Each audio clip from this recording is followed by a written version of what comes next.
할렐루야. 신명기 21장 말씀 함께 나누겠습니다. 신명기 21장 말씀은 좀 난해하게 이렇게 볼 수도 있고, 이 말씀이 우리에게 어떻게 적용될까 이렇게 어려울 수 있는데, 신명기 21장은 교회에 대한 말씀입니다. 우리가 교회로서 또한 교회 공동체가 사회에서 어떤 역할을 해야 되는지에 대해서 가르치고 있습니다. 말씀을 통해서 바르게 깨닫고 말씀을 삶에 바르게 적용하시고 하나님 기쁘시게 한 자들이 되기를 주의 이름으로 축복합니다. 21장 1절에 보시면, 내 하나님 여호와께서 내게 주어 알게 하시는 땅에서 혹시 비살한 시체가 들에 엎드려진 것을 발견하고 그 쳐 죽인 자가 누구인지 알지 못하거든 했습니다.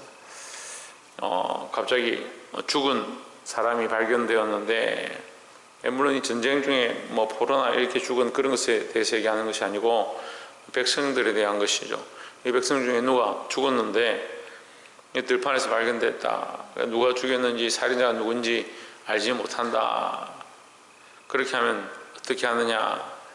거기서 거리를 재서 가까운 성읍에 있는 장로들을 모아서 불러들이는데, 가장 가까운 성읍에 있는 자가 거기에 정결한 양을 준비한다.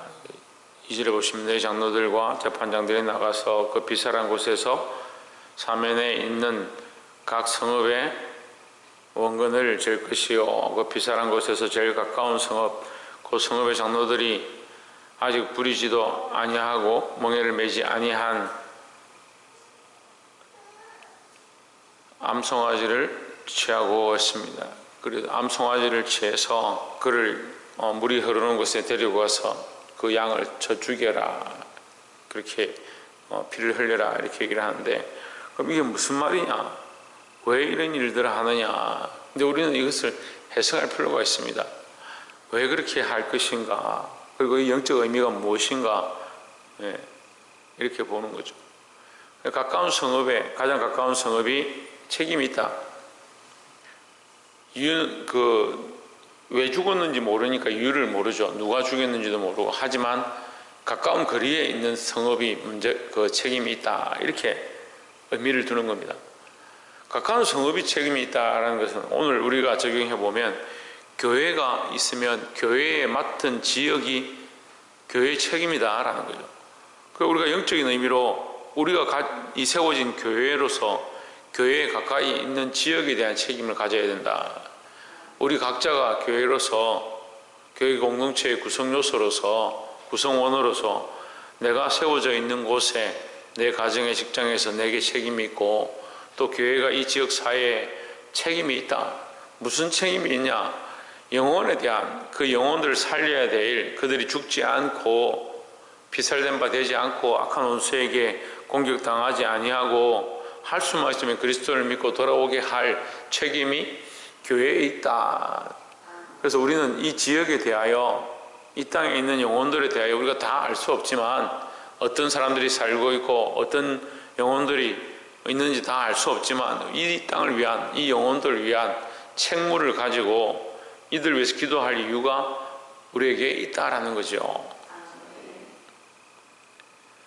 그래서 6절에 보시면, 그 피살된 곳에서 제일 가까운 성읍의 모든 장로들은 그 골짜기에서 목을 꺾은 암송아지 위에 손을 씻으며 말하기를, 우리 손이 이 피를 흘리지 아니하였고 우리의 눈이 이것을 보지도 못하였나이다 했습니다.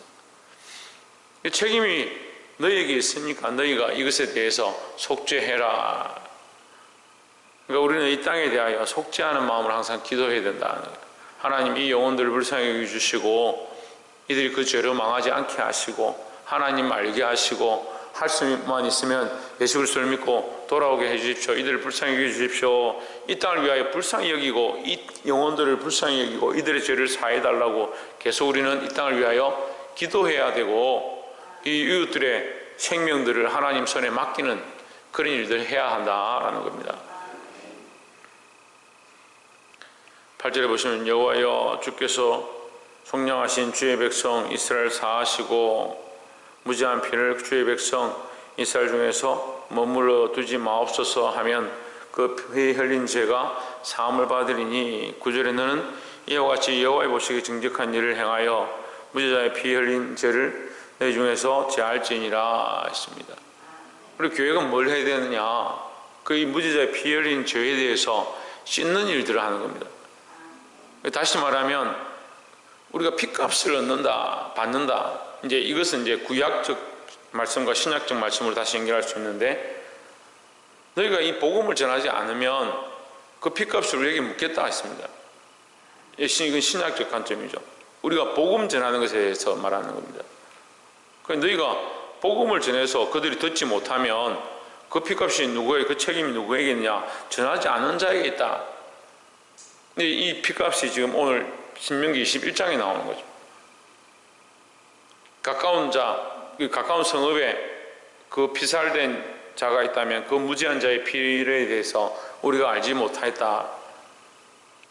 주여 이 죄를 사해 주시옵소서. 이렇게 그 양을 잡고 암송아지를 잡고 기도하는 것처럼 우리는 이 땅을 향해서 우리가 다 알지 못하지만 할 수 없는 이 복음을 다 전하고 또 이 땅에 있는 영혼들을 위해서 그들을 하나님 씻어주시고 정결케 하시고 주님 앞에 돌아오게 해주십시오. 기도할, 그 중보할 의무가 우리에게 있다라는 거죠.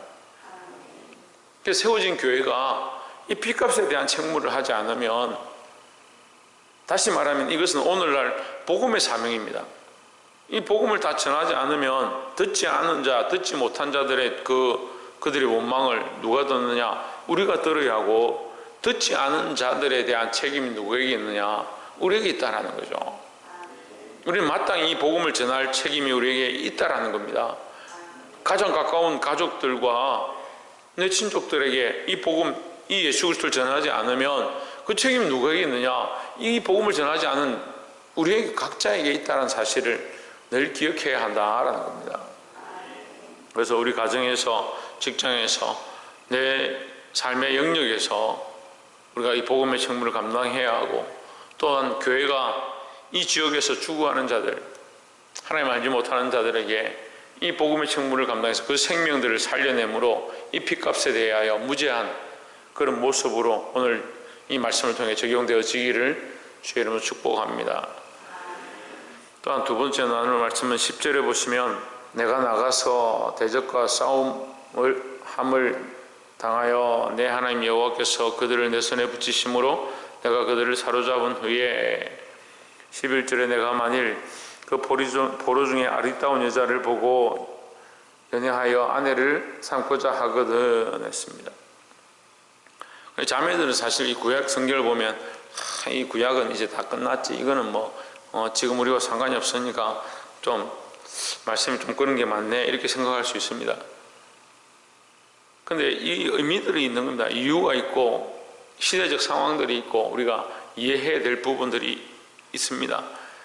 그래서 이렇게 하자, 지금 오늘날도 우리도 이렇게 똑같이 행하자, 똑같이 할 필요가 없는 거죠. 우리가 나가서 전쟁을 해서 상대방을 취하는 그런 시대가 아니니까. 하지만 이제 말씀의 의미를 알아야 한다. 내가 만약 그 포로 중에 아리따운 여자를 보고 연련하여 아내를 삼고자 하거든, 이 전제 자체가 문제가 있는 거죠. 전제 자체가 뭘 보느냐? 그 여인의 아리따움을 보는 거다. 네가 그렇게 생각하고 있는 그 여자를 너희 아내로 삼고자 하는 목적 자체가 아름다움에 있다면 그런 말이죠. 그런 전제를 까는 거죠. 그럼 12절에 그를 내 집으로 데려갈 것이요 그는 그 머리를 밀고 손톱을 베고 했습니다. 머리를 밀고 손톱을 벤다는 것은 정결하게 한다는 의미도 있지만, 실제로는 여러분 생각해 보십시오. 여러분 사랑하는 사람이 옆에 있는데 머리를 빡빡 밀고 손톱을 다 베어버리면, 좀 인간적으로 얘기하면 볼만한 게 없습니다. 저희 집 사람도 저는 예쁘다 생각하는데 머리를 빡빡 밀고, 오늘 한번 해볼까요? 머리 빡빡 밀고 손톱을 다 베고 제 옆에 있으면 징그럽겠죠. 그래서 어떻게 합니까? 여자들 머리를 밀면 이게 두건으로 이렇게 감싸고 뭐 그렇게 많이 합니다. 제가 의미적인 말을 전달하기 위한 것이고 그렇게 하겠다는 얘기는 아닙니다. 예. 그냥 머리를 다 밀어버렸다. 우리 청년들 이제 군대 간다고 참 청년들 우리 교회 청년들이 그래도 잘생겼다고 자랑하고 우리 성도들도 참 우리 청년들이 인물이 하나님 은혜를 따라서 참 잘생겼구나 이렇게 생각하는데 뭐 군대 가기 전에 미장원 가서 머리 밀고 이 사진 찍어서 보내면 정말 못 봐주겠더라고요. 솔직히 그래요. 근데 이제 모자를 쓰고 옵니다. 교회는 그래도 모자 쓰고 와서 인사하고 가니까 좀 나은데 실제로 머리 민 모습을 보면 이제 마음도 아프고 이게 보기 좀 그런 거죠. 그래서 이제 의미적으로 네가 만약에 정말 여인을 사랑한다라고 하자 진짜 사랑하는 거냐 아니면 그냥 그의 외모 때문에 그 아름다움 때문에 네가 보고 마음이 혹한 거 아니냐. 그렇다면 머리를 밀고 손톱을 베고 나서 기다려 봐라 그러죠. 그렇게 하고 정말 그래도 네가 정말 그 여인을 사랑하는 마음이 있고 너희 아내를 삼고 싶어 한다면 그렇게 할 것이고 그렇지 않다면 이제 보내줘라는 거죠. 12절에 그를 내 집으로 데려갈 것이요 그는 그 머리를 밀고 손톱을 베고 13절에 또 포로의 의복을 벗고 내 집에 거하며 그 부모를 위하여 1개월 동안 애국한 후에 내가 그에게로 들어가서 그 남편이 되고 그는 내 아내가 될 것이요 했습니다. 자, 이 말씀에서는 이 신명기 말씀에서는 아내를 삼지 말아야 될 민족은 정해놨습니다. 가나안 7족속에 대해서는 절대 아내를 삼을 수 없다라고 그들은 죽이되 그 민족 자체를 다 몰살해서 완전히 죽여라. 우상도 완전히 다 불살하라. 거기에 있는 여자든 자녀들이든 다 죽여라 했고 그 외에 이방 민족들 가운데서 너희가 아내를 삼고자 하거든 이라고 하는 거죠. 머리를 밀고 손톱을 베는 것은 성결의 의식도 됩니다만 방금 말씀드린 것처럼 그 모습에 빠져서 그렇게 하지 않도록 될 수 있으면 너희 민족 가운데서 아내를 삼아라 이제 그런 의미를 부여하고 있는 거죠. 그래서 육체를 보고 그 모습을 보고 우리가 너무 결정하지 않도록 오늘 이 시대도 마찬가지입니다. 믿음의 사람들이 믿음을 보고 그래서 사람들이 성품을 봐라 이런 얘기를 하는데 인간적으로 말씀드리는 게 아니고 성품이 중요합니다. 성격이 중요하다. 이제 결혼할 때 서로를 볼 때에 저도 아이들한테 그렇게 가르치는데 믿음이 제일 우선이고 믿음 베이스고 믿음이 베이스되고 기준이 되지만 성품이 중요하다. 성격이 중요하다. 왜 그렇게 하느냐. 성품과 성격은 그 심성이죠. 그러니까 말씀 앞에서 우리가 말씀을 받을 때 어떻게 받느냐. 아멘으로 받는 자세를 얘기합니다. 말씀을 아멘으로 받는 것은 믿음도 필요하지만 성품도 필요한 겁니다. 그러니까 마음을 다하는 거죠. 마음이 정결하고 깨끗하고 마음이 유순하면 이게 온유함이라 하죠. 신학적으로 온유하면 말씀 아멘으로 받고 그 말씀을 부드럽게 받아들인다는 거죠. 근데 자기가 강하고 자기 의가 강한 사람들은 말씀을 아멘으로 받지 잘 못합니다. 잘 받지 못합니다. 왜? 자기 생각에 자기 삶에 이렇게 적용하면 안 되겠다 생각하거든요. 그러니까 말씀을 잘 받아들이고 이 성품이 그 말씀대로 순종하고자 하는 성품이 되어야 잘 따라가고 같은 민족이 될 수 있다. 이제 그런 의미들을 주는 겁니다. 그래서 그 모습을 보지 말고 보이는 대로 판단하지 말고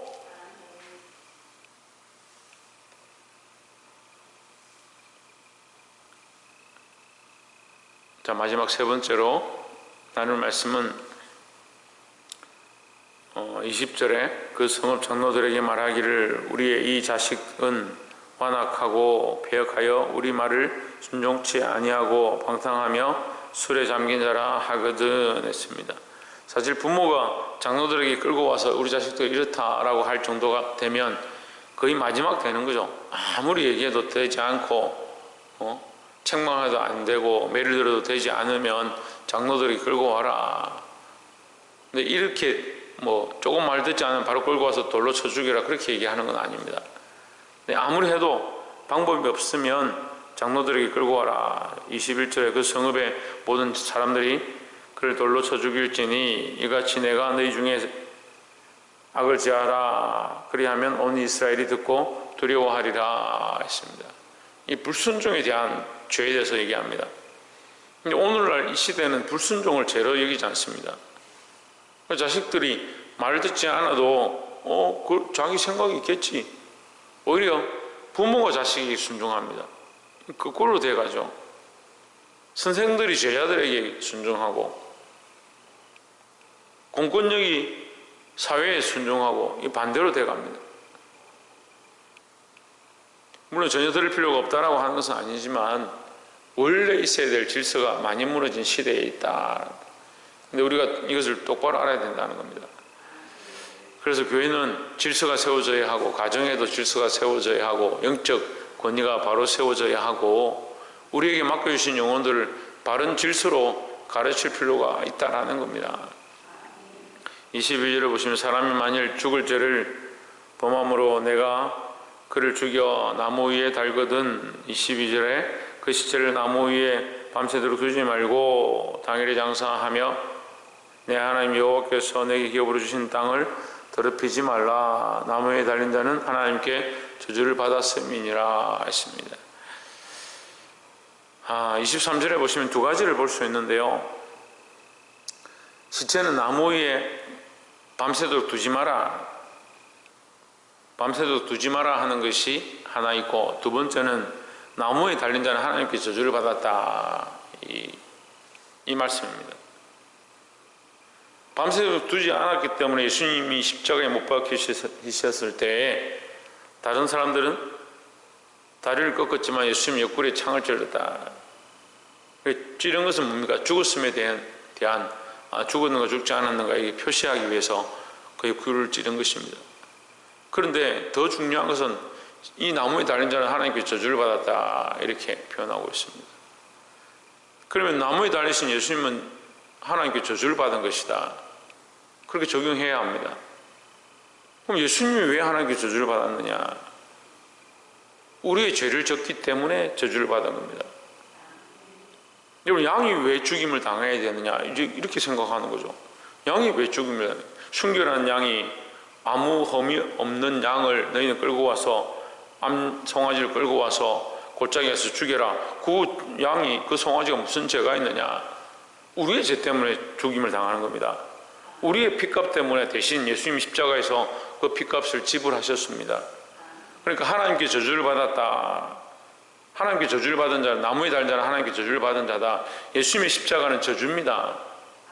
그 예수님의 십자가에서 우리를 위하여 대신하여 하나님의 저주를 받은 것이고 하나님의 공의를 담당하신 것이지 예수님 자체가 저주를 받기에 합당한 존재는 아닌 거죠. 우리가 이것을 똑바로 알아야 합니다. 근데 이 하나님이 저주라 이 단어 자체가 우리에게 좀 거리낌이 있는 거죠. 하나님 왜 저주를 하셨을까? 저주를 받은 자는 왜 나무에 달렸을까? 왜 그것이 예수님일까? 그럼 예수님이 왜 저주를 받으셨나? 이렇게 볼 수 있는데 예수님이 저주를 받기에 합당한 존재가 아니라 우리가 저주받기에 합당한 존재인데 우리를 위하여 대신 십자가에 저주를 받으시고 죽으셨다는 것을 오늘 말씀에서 표현하고 있습니다. 그러니까 이것이 하나님의 사랑이죠. 저주받아야 될 우리를 위해서 죽임 당해야 될 우리를 위해서 그 핏값을 지불해야 될 우리를 위해서 대신 핏값을 지불하시고 대신 죽으시고 대신 저주를 당하셨다라는 겁니다. 사랑하는 성도 여러분, 오늘 이 신명기 말씀을 통해서 예수 그리스도의 모양, 교회의 모양, 또한 육체를 취하지 아니하고 육체의 아름다움으로 쫓아가지 아니하는 모습, 그것을 우리가 깨달아서 그리스도의 모습을 우리가 본받고 바른 하나님의 사랑을 깨달음으로 바른 선택들을 하고 바른 복음을 전할 수 있는 저와 여러분 되시기를 주의 이름으로 축원합니다. 기도하겠습니다.